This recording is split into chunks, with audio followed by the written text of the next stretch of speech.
Oops, I forgot to put myself here. Hello, everyone. How are you? Welcome to another episode of the iWorkinSport live interview. This is the show where we talk to accomplished sport business professionals who come here to share their knowledge, experience, tips, and advice in order to help you succeed in your career. My name is João Frigerio. I'm the founder of iWorkinSport. And first of all, I want to thank you for being here with us today. Let me know, is this the first time that you're joining the live show? Are you coming back? If you can write in the comments, that will be great. Also, let me know where you're watching from, okay? And you, people in the future watching the replay, also leave a comment. Let us know where you're watching from. If you're enjoying it, we check all the comments. That would be great. I don't know if you all know iWorkinSport. For those who don't, we are a platform to help you boost your career in sport.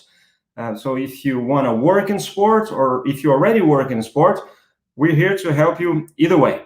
We mainly organize events which connect you with recruiters, such as the virtual job fair that we did 2 weeks ago, or with sports management academic programs, which can also be a very effective entry point to the industry. Another thing that we do is, there you go, we produce a lot of valuable content. One of them is this one. We launched just a couple of weeks ago a report called The Most Attractive Employers in Sport. We surveyed more than 1,000 people there to do that study.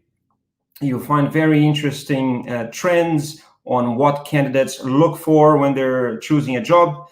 And there are also interviews with recruiters. You can, understand their heads better. So recruiters, HR leaders in companies such as FIFA, the IOC, FIBA, Bayern Munich, and a few others. So check it out. There's a link in the description. So if you're interested in it, it's free to download.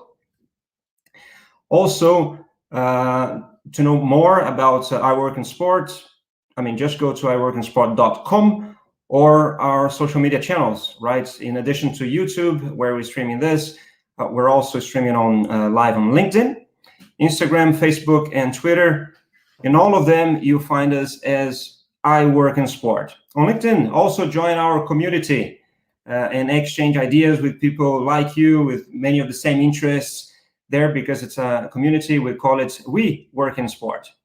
Now, let me introduce you to my guest.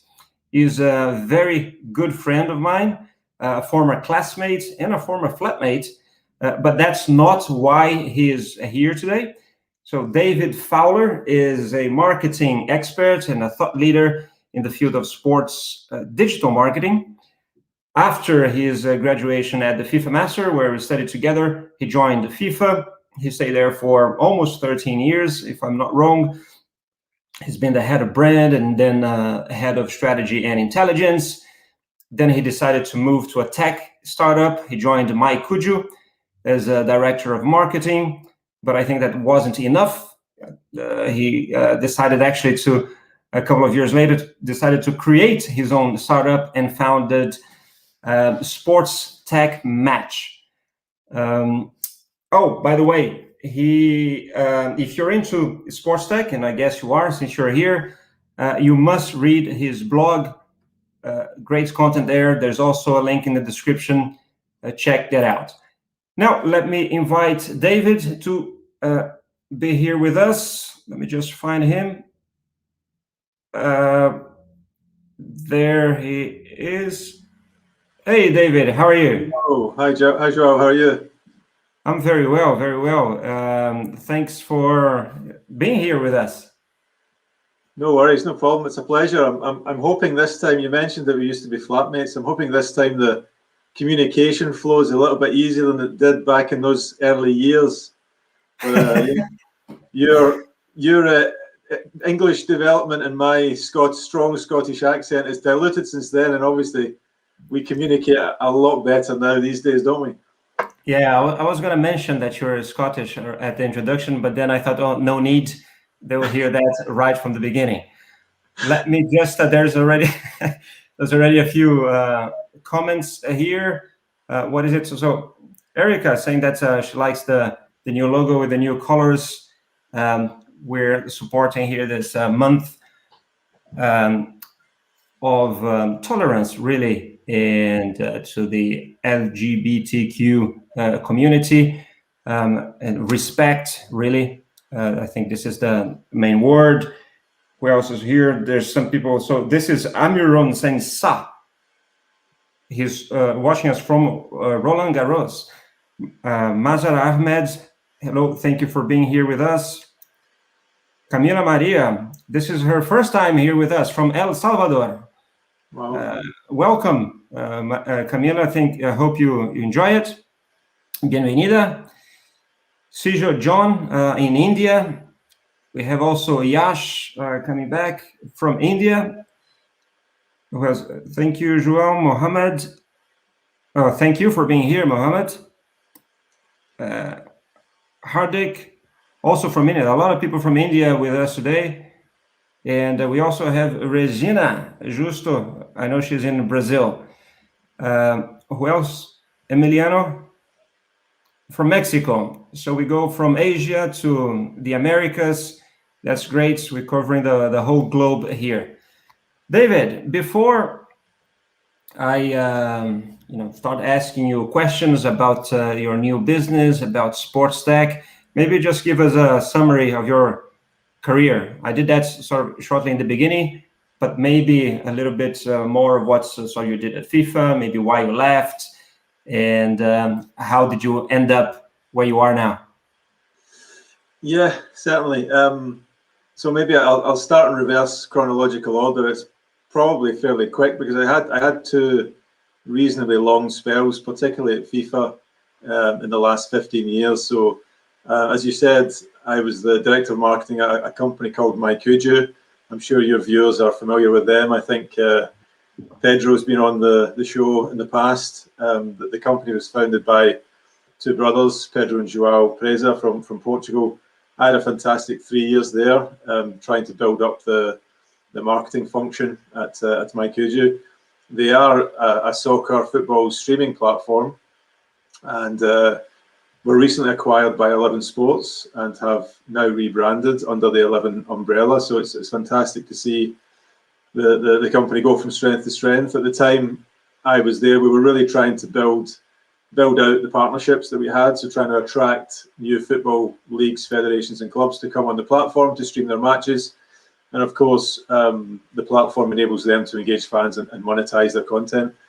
That was a great 3 years I had there, fantastic experience, and I guess it led on naturally to where I am now, and I think we'll talk maybe a little bit more about that. Certainly, it was a massive culture shock, shall we say, going from, as you said earlier, 13 years at FIFA, quite a long time, and the majority, the large chunk of my career so far.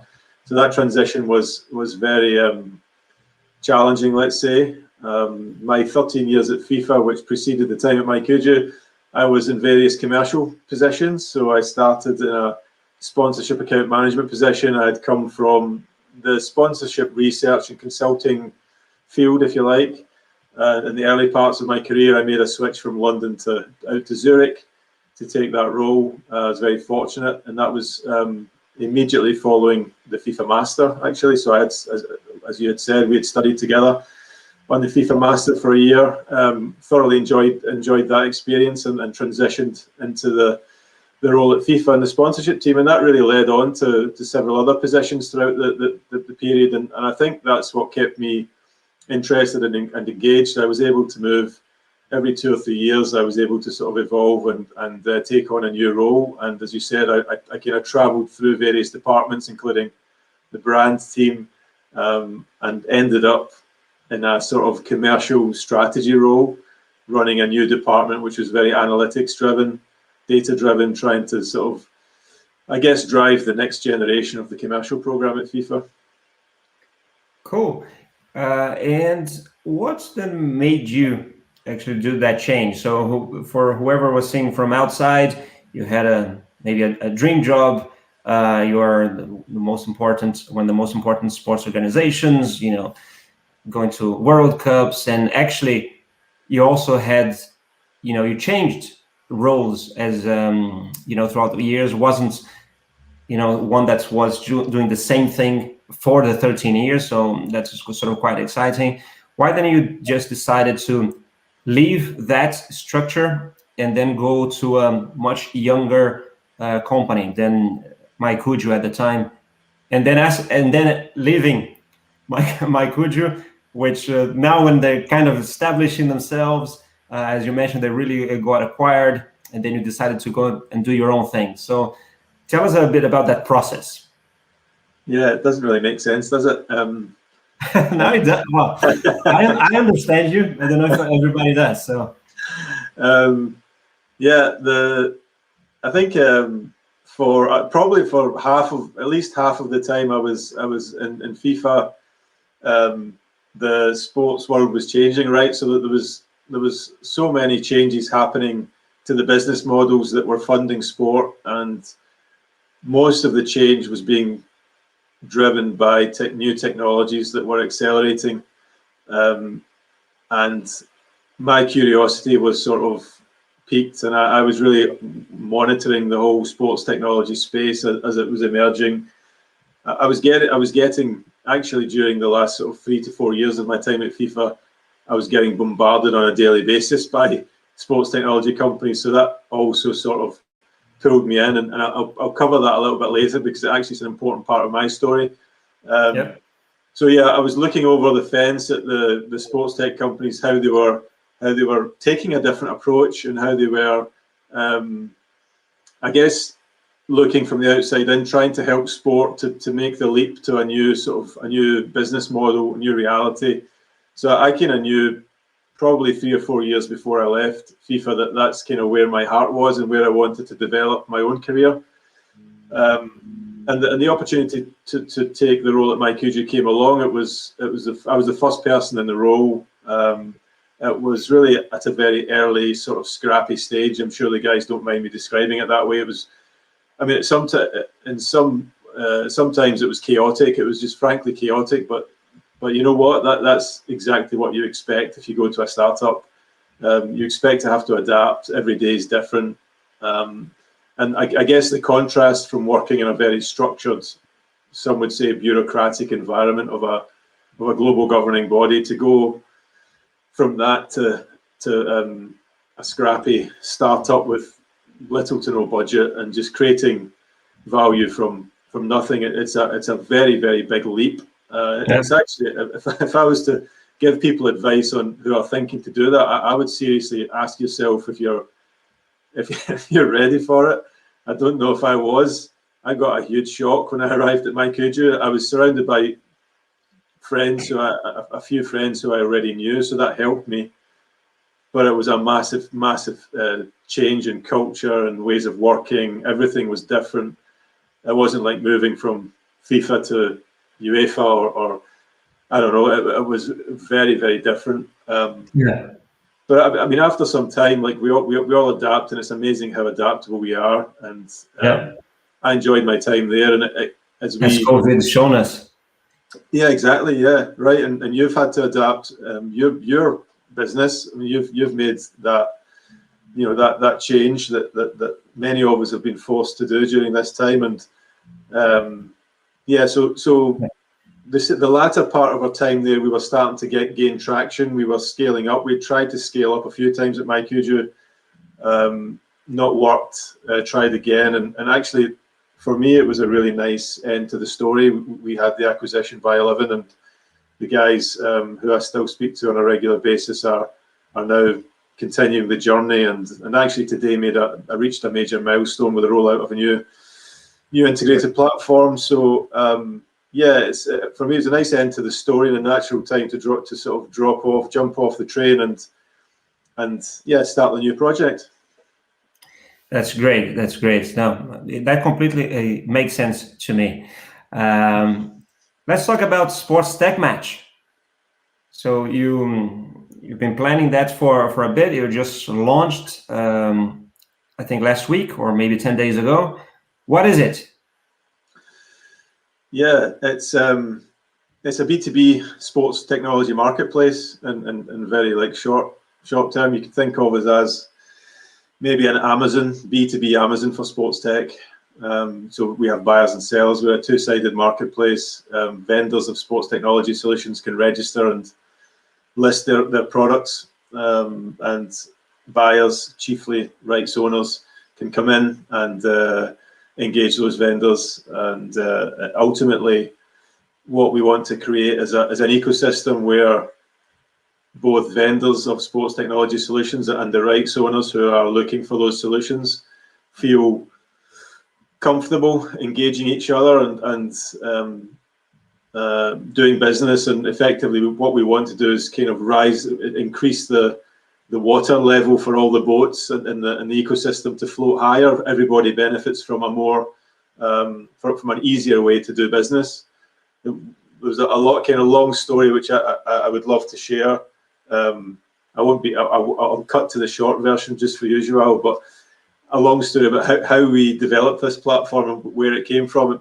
It's short. Yeah, tell us how the idea, came about. And yeah, I'd love to, because actually that's where it's a very simple idea, and many people have told me, I thought every day I wake up and think, why has nobody else done this? And maybe someone's in the back working on it, and actually, if you are out there, give me a call, because I'm really all about collaboration and bringing the ecosystem together. I actually never expected to be in this position, like flying the flag, trying to bring vendors together, but actually I felt like nobody's doing it, and it needs to be done. There's an opportunity for somebody to bring this ecosystem together and reduce the friction. And here's the friction part. Like when I was at FIFA, as I said, like the last 3 or 4 years, I was getting bombarded with cold emails and cold calls from every sports tech vendor, kind of promising to change the way we worked and promising to bring, I don't know, like riches and operational efficiencies and all sorts of stuff, all sorts of benefits. That gave me a few problems. I was getting confused because the market was moving so fast. So I was also feeling a little bit insecure, but I was also unable to manage the volume of calls and emails, and I kind of had to retreat a little bit and just sort of not engage, not respond on many occasions. So that was the kind of rights owner perspective that I had. And then when I arrived at MyCujoo, I was the guy throwing emails over the fence at my old friends. And can we meet? We've got a great product, and can we chat? And so I actually got to thinking, there must be an easier way to facilitate these connections when the rights owner is ready to come to the table on terms that are more comfortable for the rights owner. Mm-hmm. And also requirements driven, not sales driven. That's one of the big things we talk about. Like, we want to be requirements driven, but of course, it's interesting because I had a couple of meetings today. I had one with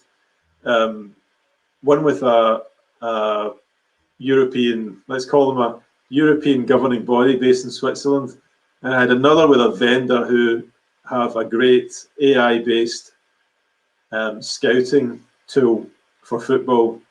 And funnily enough, both let's call the governing body on the buyer side and the AI-based tool on the vendor side, both of them told me, and this was today, purely coincidentally, this morning, told me, yeah, but it's good that you have a requirements-driven, rights holder-driven kind of dynamic, but many rights owners don't know what they want, they don't know what they need.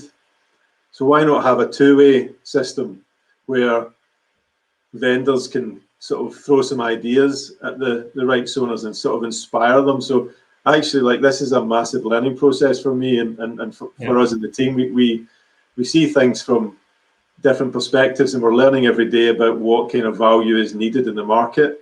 And ultimately for us, like, we need to, the launch last week was very much of like a beta version, and the experience that we're offering is very vendor led at the moment. So we deliberately started to kind of open the doors for all the leading sports tech vendors at whatever stage of development they're at. So calling all sports tech vendors, if you are out there and you haven't registered on our platform, you're welcome. If you're in a development stage or you're a unicorn, $1 billion company, we don't care. We just want to find the best solutions for rights owners. So we're welcoming sports tech vendors now since last week, so they can register.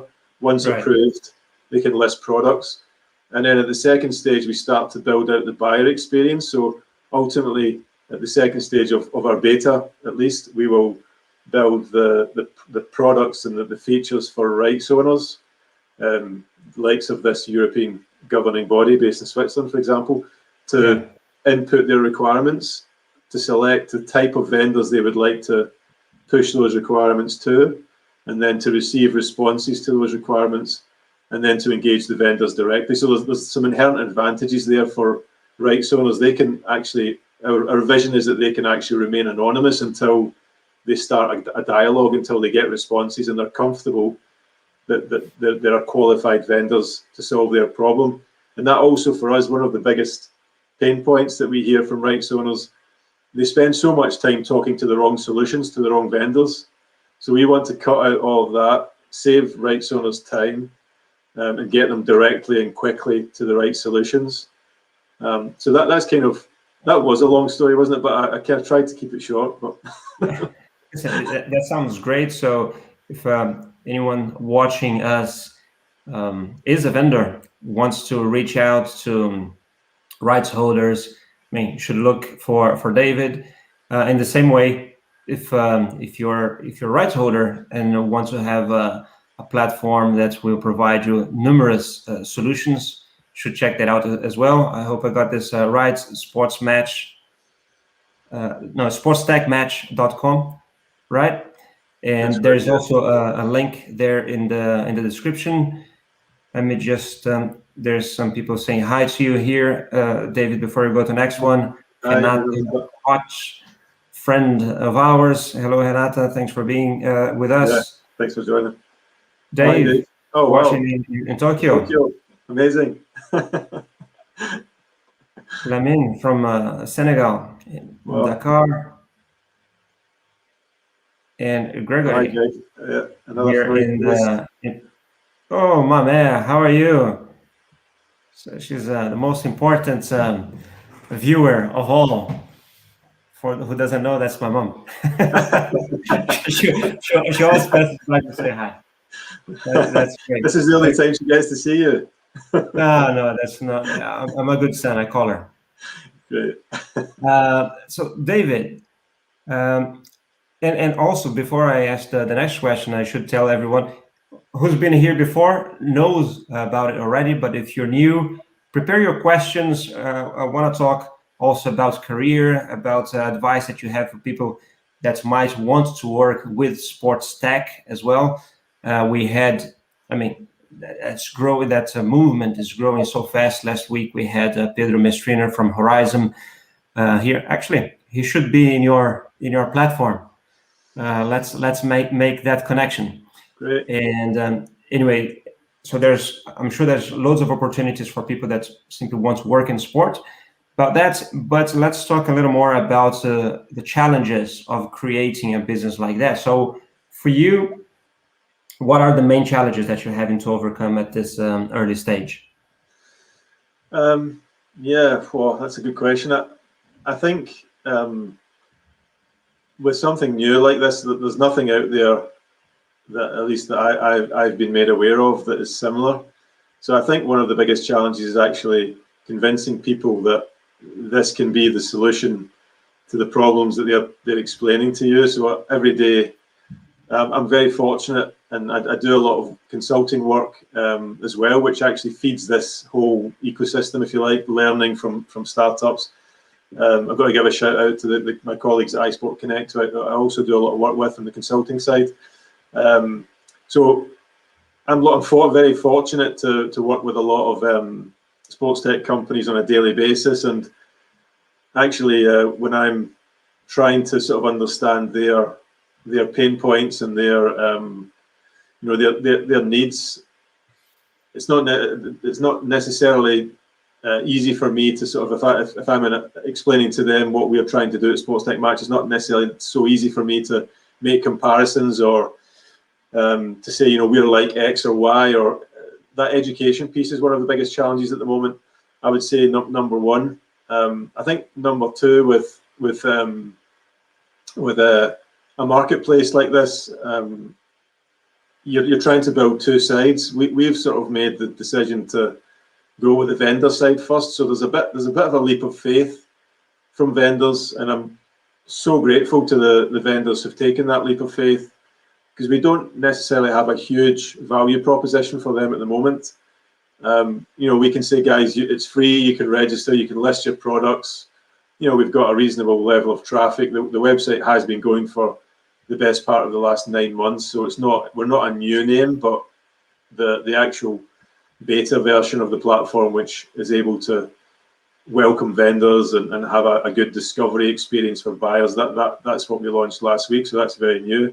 But we don't really have that real kind of strong value proposition yet. So a lot of the sports tech vendors are taking a leap of faith, and it's convincing them that one day and in the very near future, they're going to receive just one message that says, I need your solution, or I have these requirements and I would love you to respond. So I'm kind of asking them to take that leap of faith by registering to grow the vendor community, and then assuming that I can grow the buyer community once I can say to the buyers, look, guys, we've got a good number of vendors already ready to receive your requirements and your briefs. So it's kind of that two-sided marketplace dilemma where you're trying to build, one side, then bring the other side up, then one side and the other. So right. Yeah, that's tricky. That's tricky.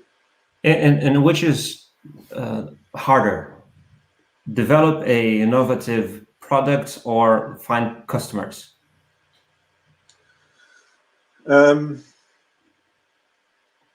Yeah, I think one leads the other. I guess. I suppose you're kind of product versus market led there. I remember that from my marketing 101 back at uni.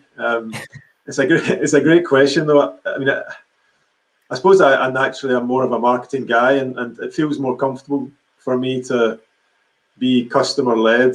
And this whole idea came from,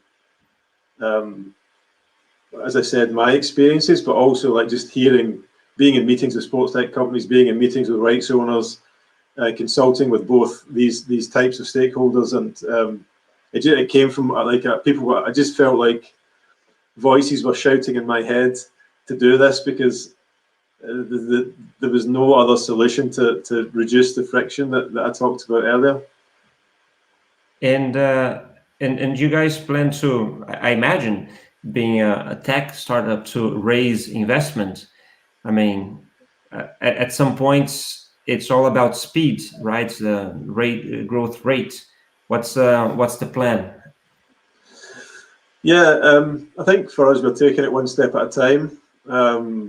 We do expect to complete the beta phase in the next 2 or 3 months.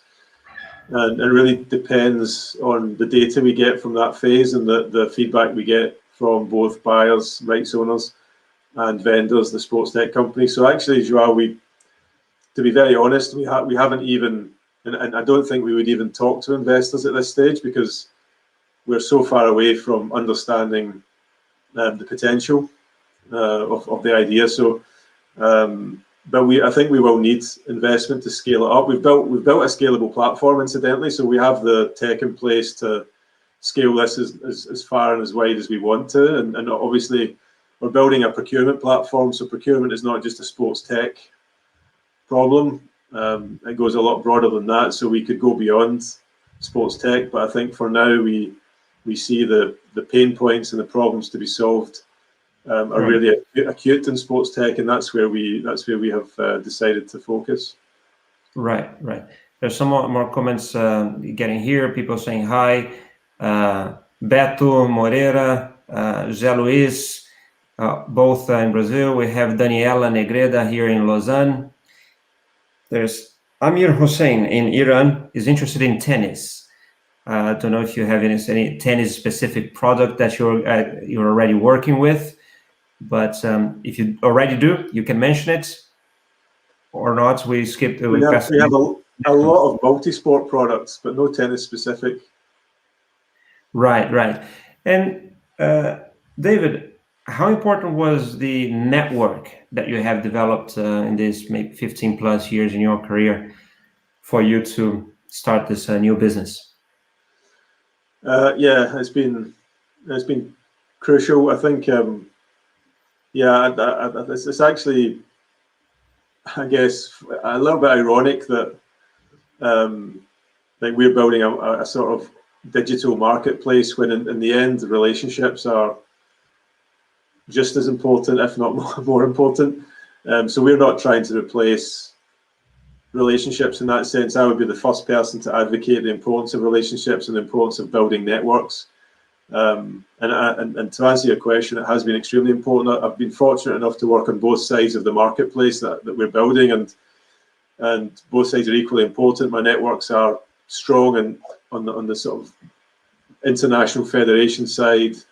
I've got good networks geographically across the world in the business side of sport, and developing actually one area that I recognize I'm not so strong in is the athletes and performance side. So I'm doing a lot of work there to build the relationships in that side. It's so important for our platform as well. We're not just about fan engagement, or we're not just about digital media. We're about athletes and performance. We're about management and operation tech. We're about commercial tech, as well as the sort of fan and digital media stuff that you maybe see a little bit more of out there.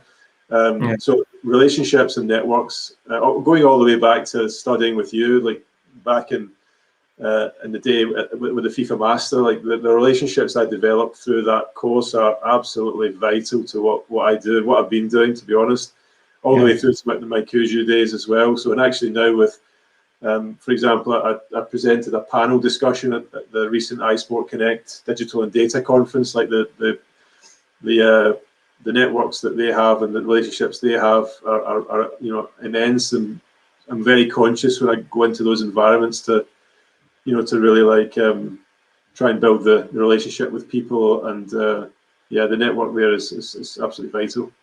We're going to have Sandy Cage from iSport Connect very soon here with us as well. Just need to book the right date, but they're doing some very good work indeed. And then, so what advice you would give to someone, to build a valuable network in sport, or maybe just a valuable network wherever they are? I think there are some tips of how to do it, and maybe even more importantly, what not to do. If I give you some tips, would you promise to give me some tips? Because I think you're also or probably far more attuned to this topic than I am. I think I would love to hear your top tips for this, but let me go first. One thing, if people reach out to me, and they do occasionally, like one thing I'll recommend is like try and give something back. If you're trawling LinkedIn for contacts and you want to connect with somebody for information, or maybe you're looking at a role, a job, it can be a little bit a negative experience if I receive a note from someone out of the blue, like, I'm looking at this job and I want your help. It can leave a very negative impression. So what I do recommend is that if you're building a network, try and share opinions, try and find common topics that you are interested in with people who have influence or are more established in the industry. I started a blog, as you mentioned earlier, that really helped me throughout the last, like, it's been running for the last, I guess, the last 10 years or more, I would guess. Yeah, maybe up to 10 years. And I often get people like just pinging me about the blog or liking a story or whatever, and that makes connections, and it's kind of like you're giving back. It doesn't need to be a blog. It can be sharing an opinion or sharing an article with someone who you think might be interested, or you'd like to ask their opinion. That all adds value. I would avoid just spamming people. Try and be in it for the long term. Play the long game rather than looking at short term sort of transactional relationships, if you like. Yeah, 100%. I agree with you. I think timing, I think, is important as well. People sometimes they think of networking whenever they need something. Sometimes they lose a job. That's when they decide to network. I cannot tell you how many times, you send messages on LinkedIn to people, never get a reply. Once that person that you really wanted to talk with, maybe 2 years ago, replies to you, and then you go check it. Oh, not there anymore. Right. So you just go through the list of old messages, and so, oh, that guy now might be interesting to get in contact with. Yeah. I think that it's really about thinking, right, what you can offer as well. If you just have the mentality to go and ask, that's now how to build a network. Of course, you need to reach out whenever you need to sell something or kind of need something. It's natural. But if you also don't think of how you can help people, somehow in your case, you provide great content with your blog. I mean, we try to do this. I think that's bringing you in the show or other people. We're also, I know that we're helping people that are watching, because I get messages from people all over the world that tell me that. They say, thank you, that was a great interview. So I mean, that's the way you did creating content. I think is it's a nice way to do it as well. There is some messages here. Leandro Pontes is watching us. He mentions that I have the most anticipated book of the moment. Yes, I was going to mention it a bit later, Leandro. I'm actually going to tell more about the book behind me. It was just launched, called Tune In by Michael Payne, who was a guest in the show before. Jaco Grajev says, hi. Hello, Jaco. Thanks for being with us. And yeah, Leandro, great. It's great to having David here. There's a question from Renata. Hey, David, are sports right holders visionary enough to understand startup pitches? Doesn't that change a lot depending on the market? How can you make a global offer? Well, yeah. A few questions there. Take your time. I was trying to read them back there. Sorry. There you go. That's better, yeah.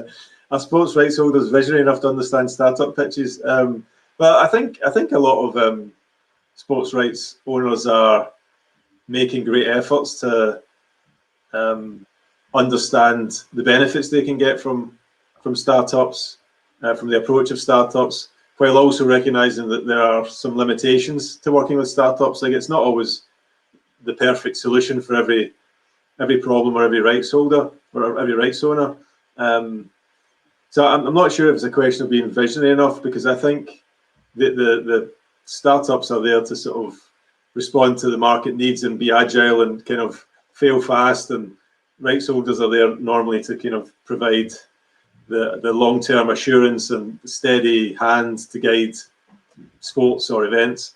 But the two sides can clearly, if they find the right way to interact, they can clearly benefit from each other. One of the limitations, to give an example, a lot of startups don't have any legal capabilities. So if I'm like coming from a big global governing body and I want to engage the services of a startup, the startup's suddenly like scrambling around trying to, match the legal might of the global governing body or the league, and it's just a mismatch. So there's a lot of work that needs to be done to bring the two sides together and give both sides the sort of get them on the same level, if you like. They understand the benefits and limitations of working with one another. I guess yeah, doesn't that change a lot depending on the market? I suppose. I mean, it does. If you mean like the depending on your market as a rights owner, country-wise or demographically, who you're trying to serve, who you're trying to drive value to. I mean, I guess your ability or your interest in working with startups will vary greatly. I think what I see is a lot of the rights owners in the top of the pyramid are in a very privileged position, so they can run their own accelerators. The NBA, I think it was the NBA, announced recently like a startup competition. Many premium rights owners are doing the same thing. And actually, we would see the early adopters of our platform on the tier 2, tier 3 levels, so like a kind of sub-premium levels, organizations who don't necessarily have the ability to run these startup competitions and tap into that ecosystem and understand that ecosystem. But actually, I guess one thing to point out for us from our perspective, we're not about startups. We're about, yes, startups, but also it's really about finding the right technology solutions to drive digital transformation of clubs and leagues and federations. But we do see the early adopters being in the lower levels, particularly because the premium guys have the money to really invest in resources to understand how to tap into the startup ecosystem. Right. David, it's always like this. On the second half of the interview, people get more excited and feel, I think, less shy and start to have the questions coming in. And I do have my own questions here, but they have preference. So, That's Camila, a good policy. That's a good policy. Of course, we're here to serve, right? So they have preference. So Camila Hernandez asks, if you want to work with tech in terms of education, do I need a specific degree or master? Maybe an internship? Any recommendations or advice are more than welcome. Yeah, so Camilla, I think I'm assuming you're not a developer or a product manager. You're maybe looking more on the business side. The two sides I would view very differently. So if you're a developer or you have those types of skills, you would clearly you would need a specific background and a specific development framework or whatever area you're in. Or you would also, if you're a product manager, have to be trained in certain methodologies. I think on the business side, it's a little bit more flexible. I also think, education can be important, but I think a lot of startups want people who have an entrepreneurial spirit themselves, who are willing to be flexible and adaptable. Okay, there can be long hours. You have to be prepared to put a lot of effort in, especially with early stage companies. Maybe one thing, and maybe also with early stage companies, they are hungry for resource. Like they're hungry for people who are interested in coming in at an entry level to help out, because normally it's the founders who are running the business and they have maybe one or two, maybe they have a developer, depending on the nature of the business, who's just working day and night trying to get the product up, trying to evolve the product to a stage where they can test it properly and get to a sort of minimum viable product stage. Normally after a good seed funding round or a Series A round, you'll find that the business guys come in. So the founders will still be investing most of a Series A investment in the product. So they'll be building up the product and tech teams to properly ramp up the product. And they'll allocate a certain amount of spend to the business side. So they'll bring in, say, a salesperson, or they'll bring in a PR comms person, or maybe probably the finance and HR functions will be brought in-house. Maybe that will be one of the first. So the business side, after a Series A fundraising round, that's where I think that's really the time, or a big seed fundraising round, that's the time to kind of think. If you see a headline, companies just had a Series A, I would think about targeting, not spamming, but building relationships, as Joao explained earlier, with those types of companies, because they'll be looking for people to run the business and come in and help them out. Yeah, and David, so just actually to follow up on that, on this market of now, there's so many startups coming through, and you mentioned that's a very early stage. their investment is in tech. I suppose that the next hires, that's positions that you're going to open would be more on the development side.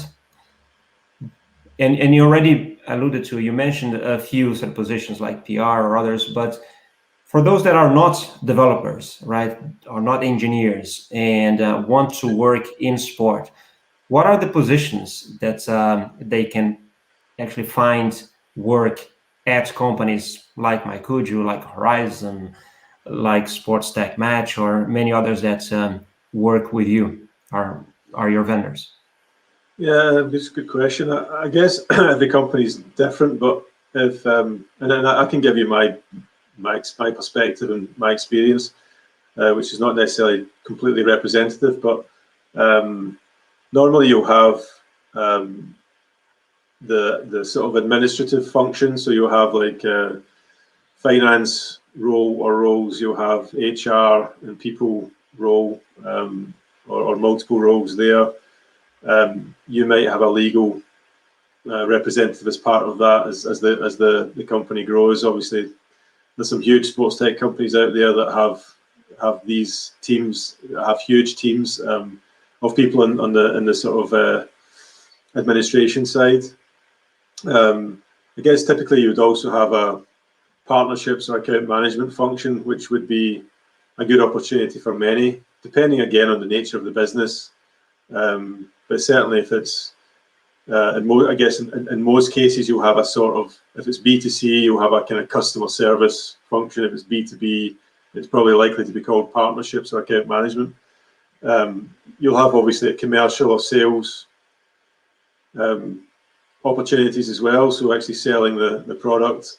You might also have a separate... There are always opportunities in commercial. If anyone can bring money to a company, there will be an opening for him or her. Yeah, absolutely. Yeah. And I think one thing that's becoming more and more important is storytelling in sales. So if you have, and a lot of people, you see nowadays, a lot of people are retraining on storytelling. Like it's a kind of, I guess, I don't know if you've seen this, Joel, but it's a sort of emerging field, if you like, in its own, like how to build convincing stories, like the way they do in Hollywood, effectively. I think Hollywood's the sort of blueprint, and many people in business are now going back to study how Hollywood builds a suspense and convince, so that their salespeople can convince people that the product is going to solve their problems. So that's a big area. And then I think the last one that comes to mind, there's probably a few I've missed, but would be the sort of marketing, comms, PR side, which obviously links into the commercial and sales side, which is driving the pipeline of leads to commercial and sales to convert. Yeah, no, that's great insight. Here's Marcelo Ortiz, our friend as well, says, hello, Viva Scotland. Thanks, Marcelo. I thought he was going to write freedom, as he does. Dave Schunert, which market region do you find is most receptive to new technologies, innovation? I think with Dave's experience, he should be answering this question more than I should. But yeah, I don't know. I don't know if I can really pinpoint regions. I guess. Isn't the US in the forefront of that? Yeah. Oh yeah. You're right. I mean, I think that goes. Yeah, that certainly goes without saying for sure. I mean, the US is in the forefront. That's a really good point. I think that is important to state, and I think most people would accept, or everybody would accept that. I guess the interesting part of that question is like who's in second place, and I don't know. I don't know if it's not so easy to answer that question because. Is China a cliche? Is it? Are they not? Because we always think of we think U.S., China, and I don't know. And I don't know if there's a correlation. You know that better than me. But you have some hubs where you develop that technology. So where you are at the moment, Netherlands in Europe is one, and of course Israel is another one. India. China, but I don't know if they are the fastest adopters as well. Yeah, I've got to admit, I don't know China well enough because it's certainly a market we don't operate in, and in the past I've had some contact with, but not a lot. I think Australia is an interesting market because they're so far away from everyone else, and there's a lot of innovation in sports coming from Australia. We recently did an event with iSport Connect, a trade mission for Victoria State, and actually some of the tech coming out of Australia is a major emerging region for innovation, and I guess the number of doesn't necessarily answer Dave's question, because I guess you can't necessarily link the number of companies, sports tech companies coming out of a country with innovation in that country. But I think in this case, because they're so not closed, but they're kind of distant from a lot of the rest of the world geographically, it feels to me like there's a lot going on. Like the leading sports there especially are adopting some of these local companies very quickly and integrating them into their organization. So I would give a special shout out to Australia, but there's also the Nordics are booming. In particular, like Switzerland before I left was an emerging player. You mentioned India, huge. Brazil, I forgot to mention, of course, Britain, but you said that Dave Schoenert is an expert. So Dave, leave a message here to us as well. We can learn from you too. Let's make this a two-way conversation. It would be interesting to hear from your viewers, and maybe if they can ping into the chat where they think is really emerging. Interesting if people watching have an opinion on that, what countries you find that are most receptive to new technologies, leave your comments. We're going to mention that. Yeah. Saying hi to Leo Rezende and Tabo in Chinogang, talking from Harambon in Botswana. Leo is in Brazil. Yash Chug in India has a question for you. What is a sports tech skill that a non-tech person in the industry can learn to be more employable and remain relevant? Good question. My time was HTML. In 1999, that was the course that I did. Well, I've got to be honest. Now, in the 21st century. Yeah, I'm not from a tech background. I'm coming from the business and marketing perspective. So arriving in a sports tech company, I was studying from afar the emerging sort of trends in tech for a long time, but I wasn't the guy developing the code or managing any product development. So I was also not necessarily getting my fingers dirty. But that's a really good question. I think based on my own experience, tech companies appreciate if you understand some of the mechanics that are important to early stage company. It depends a bit on the stage, but when I went into MyCujoo, it was fairly early stage, and we hadn't found the product market fit yet, and even though at times we thought we had, but it's that in itself is quite a complicated process, not always clear. There's a couple of things that come to mind, like the agile way of working. There's books out there that are worth reading on, the Lean Startup is one that, if you haven't read, is one to start with. That sort of not necessarily the same as the sort of agile philosophy, but very much gives you an understanding of this idea of sort of testing and learning and failing fast and sort of iterating on products and sort of working with minimum viable products to grow your startup. So that's a really interesting one. There's another one that I haven't read yet, I must confess, but I think it's called Hooked, and it was a book I was meant to read. I guess I might one day.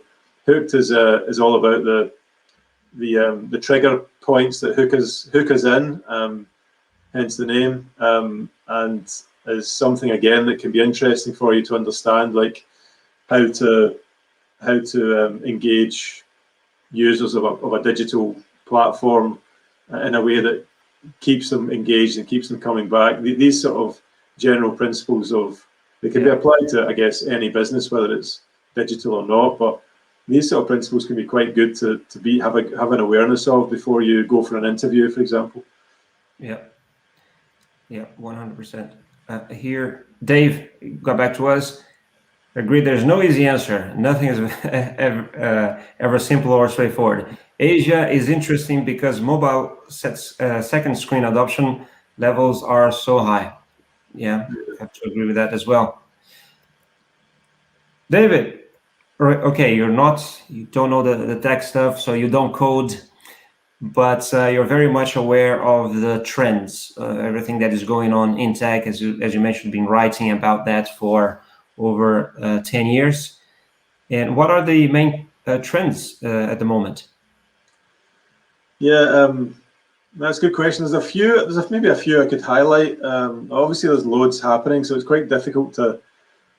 I admire anybody who tries to put out these trends reports because things change so fast. But there's a couple of things I see from speaking to. I'm speaking to 3 or 4 sports tech companies a day. It was probably 6 months ago. It was 3 or 4 a week.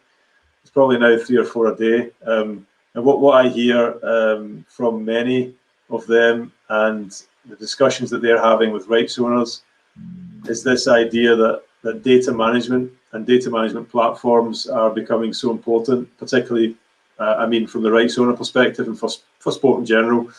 A data management platform, I suppose, is not the same thing as a CRM, a customer relationship management platform, but not to get too technical. It's really something that can help you improve the experience for your fan across all your digital platforms and all the digital touch points you have. Effectively, the idea of a data management platform is to have all your data, all the interactions with your fans, powering more personalized experiences through a central and more complete and integrated management of all the data and transactional data and other data you collect from those fans.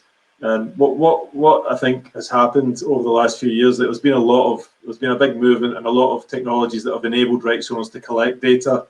But actually, we forgot that when you collect data, you sort of have to have a place to store it. Otherwise, it just flows out like a leaking bucket.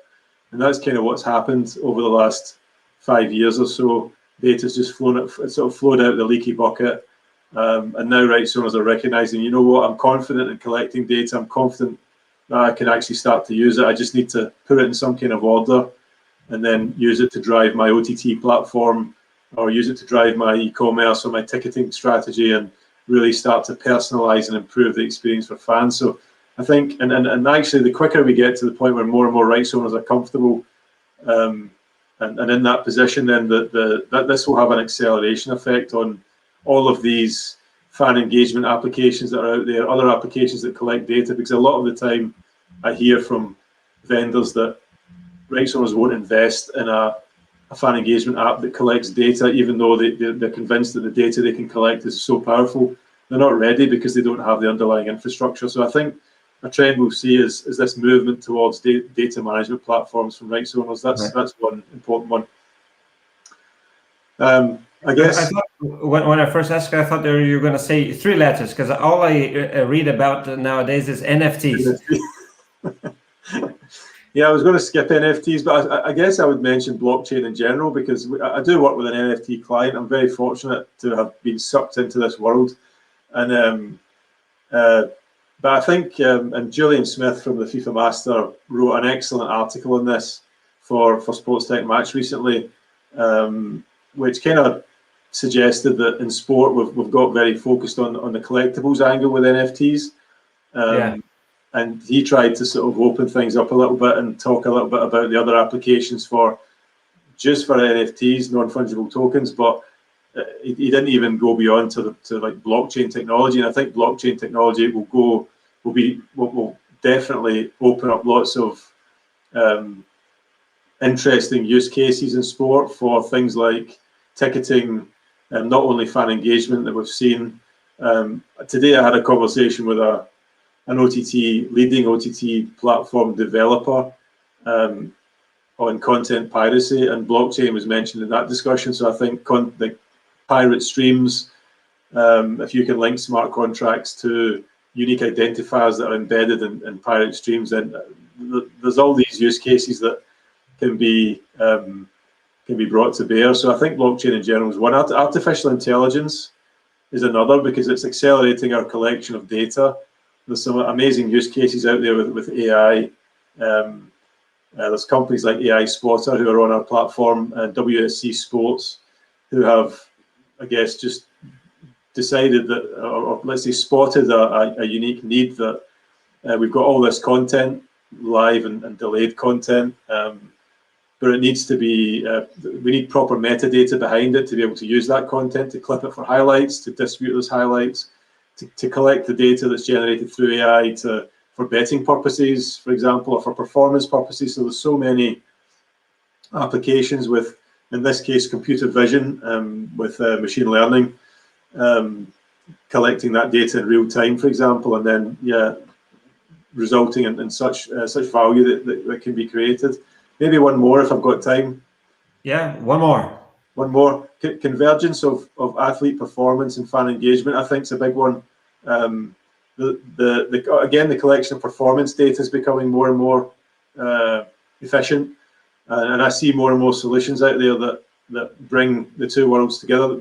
It opens up a lot of privacy issues, I guess, like data protection issues for athletes. So there's this whole, like, we could do a whole discussion on that, and I think we need to be careful a bit there. But certainly in an aggregated way, there's ways to surface performance data in real time and have it as part of the fan engagement experience. There's already use cases there that have been implemented by rights owners.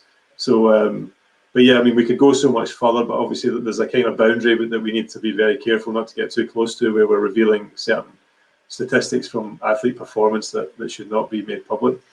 Cool. Oh, that's super interesting. It's nice because you mentioned many things that I really wasn't aware of. That's one of the great things about doing this. We're always learning. Now, listen, we flew by. We passed already the hour mark. So I think I want to start just to thank you and everybody that are still here watching with us. I will actually, before we go, we normally do that. Sometimes I forget, but I won't forget this time.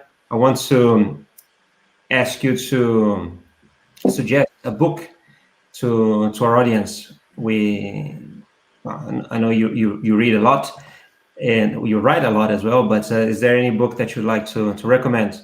Or if you want to extend that to a podcast or a blog, feel free to do so as well. That's a good idea for my next blog. I brought this one to share with you. Actually, from the question that was asked earlier in terms of like how to prepare yourself to take a leap into a sports tech company or a tech company. This platform revolution is about platform businesses, multi-sided platforms, and it's helped me to get my head around some of the dynamics that you need to build a marketplace. So it's a bit boring. It's not very exciting, but that's what I'm reading at the moment. That's okay. Leandro Pontes already saw the book in the background, so the one I'm going to recommend is this one, but it's heavy. It's 4 kilos. Tune In by our friend Michael Payne that has been here in the show before. So that's an amazing book. It's a cartoon book. It's a delightful. It's basically the history of the Olympic Games told through cartoons from, I think, over 50 countries. It's really great. It's super enjoyable to just go by, and his comments as well explaining the context. There's a joke, a cartoon. Of course, cartoons are very satirical and political, and there's an explanation of the things that were happening at the time. So I actually also put a link for that as well in the description. And I think that the website is, let me see if I find it here. Yeah, olympiccartoon.com. All the proceeds go to charity. So I already bought mine. And that's my suggestion for today. David, thank you so much for being here. I want to thank everybody that's still watching live here, are with us. And if you're watching the replay and you're here, thanks so much for being through the whole thing. and we'll be well. I will be. David won't back next week. But it was super enjoyable. Anything else any message that you like to leave before we go? No, just thanks for everyone watching, and thanks again to you, Joel, for the invitation. It's been a fun conversation. Yeah, it's been really fun, and it flew by. Yeah. And Dave says, sent a last message here. Let's see. Thank you, David and João. Oh, thank you for participating. And Tabo, let me see. Okay, if we have another minute, Tabo sent a long message. I'll read it. I'm interested in collection of data because that's something that we don't really have in Africa. It's interesting that you can collect it through ticketing platforms, which is also a challenge in many parts of Africa because we don't use e-ticketing. Tabo, I think we're ending the show, but I'm sure that David will be happy to have a conversation with you as well. And of course, we're in touch. We can talk more if you need, because by your question there, I think is another show. So that's another show, yeah. We should do that. But we'll be in touch, my friend. Let's talk about that privately. Thanks, everyone. Bye-bye.